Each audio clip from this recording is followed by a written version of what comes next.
السلام علیکم ورحمۃ اللہ وبرکاتہ۔ دوستو، آپ کا خیر مقدم ہے ہمارے چینل جنت کی کنجی پر۔ یہاں پر آپ کو بہت اچھی چیزیں سیکھنے کو ملیں گی، دین سے جڑی ہوئی بہت ساری چیزیں ملیں گی، آپ کی ضروریات کے مسائل آپ کو یہاں پر ملیں گے انشاءاللہ۔ آپ کے کوئی سوال ہوں گے، ان کا جواب بھی آپ کو یہاں پر دیا جائے گا۔ تو اگر آپ پہلی بار آئے ہیں جنت کی کنجی پر تو جلدی سے اس جنت کی کنجی کو سبسکرائب کیجئے اور بیل آئیکن کو ضرور پریس کریے۔ دوستو، آج کی ویڈیو میں آپ سے بات کرنے والا ہوں بہت خاص موضوع پر، اور میں آپ کو وہ تمام چیزیں آج بتاؤں گا کہ جس کی آپ کو سخت ضرورت ہے۔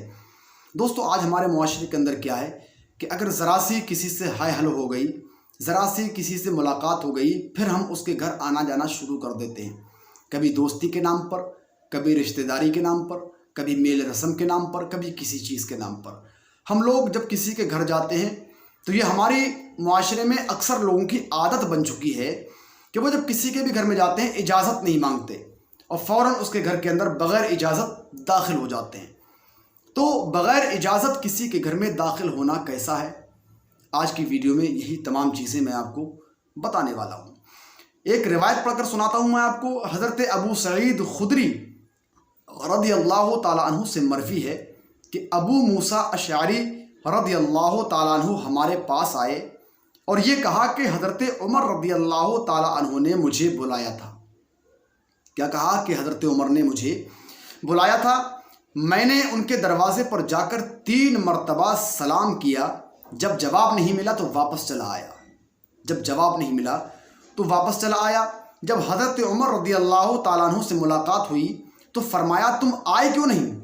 میں نے کہا میں آیا تو تھا، 3 بار میں نے دروازے پر کھڑے ہو کر سلام کیا، جب جواب نہیں ملا تو میں چلا آیا، کیونکہ رسول عربی صلی اللہ علیہ وسلم نے مجھ سے فرمایا ہے کہ جب کوئی شخص 3 بار اجازت مانگے اور جواب نہ ملے تو واپس جائے۔ سیدنا حضرت عمر رضی اللہ تعالیٰ عنہ یہ فرماتے ہیں کہ گواہ لاؤ کہ حضور صلی اللہ علیہ وسلم نے ایسا فرمایا ہے، یعنی حضرت عمر نے فرمایا کہ گواہ لے کر آؤ کہ ایسا حضور نے فرمایا ہے کہ اگر تم کسی کے دروازے پر جاؤ اجازت نہ ملے تو واپس آ جاؤ۔ ایسا کب حضور نے کہا ہے؟ تو حضرت ابو سعید خدری رضی اللہ تعالیٰ عنہ کہتے ہیں کہ میں نے جا کر گواہی دی کہ ہاں اللہ کے رسول نے ایسا کہا ہے، کسی کے بھی گھر کے اندر بغیر اجازت جانا منع ہے، یہ خلاف شرع تمام باتیں ہیں۔ ایک چیز میں آپ کے سامنے اور رکھتا ہوں، بہت خاص بات ہے۔ حضرت امام مالک رحمۃ اللہ تعالیٰ علیہ نے عطا بن یسار رضی اللہ تعالیٰ عنہ سے روایت کی، کہتے کہ ایک شخص نے شہنشاہ کونین حضور صلی اللہ علیہ وسلم سے دریافت کیا کہ میں اپنی ماں کے پاس جاؤں تو اس سے بھی اجازت لوں، یعنی اگر میں اپنی ماں کے پاس جاؤں تو کیا اپنی ماں سے بھی اجازت لوں کہ امی جان میں اندر آ سکتا ہوں؟ تو حضور علیہ الصلوۃ والسلام نے ارشاد فرمایا ہاں۔ انہوں نے کہا میں تو اس کے ساتھ مکان میں رہتا ہوں۔ نبی آخر الزماں صلی اللہ علیہ وسلم نے ارشاد فرمایا اجازت لے کر اس کے پاس جاؤ، یعنی کہا کہ میں اپنی امی جان کے ساتھ اپنے مکان میں تو رہتا ہوں حضور، تو آقا نے فرمایا اپنی ماں سے اجازت لے کر جاؤ۔ انہوں نے کہا کہ میں اس کی خدمت کرتا ہوں، یعنی اپنی ماں کی خدمت کرتا ہوں اور بار بار آنا جانا ہوتا ہے، پھر اجازت کی کیا ضرورت؟ حضور رحمت دو عالم صلی اللہ علیہ وسلم نے فرمایا کہ اجازت لے کر جاؤ۔ کیا تم یہ پسند کرتے ہو کہ اسے برہنہ دیکھو؟ اس نے عرض کیا نہیں۔ حضور علیہ الصلوۃ والسلام نے فرمایا تو اجازت حاصل کرو۔ پیارے دینی ایمانی بھائیوں، سرکار مدینہ صلی اللہ علیہ وسلم کی کیا ہی بہترین تعلیم ہے۔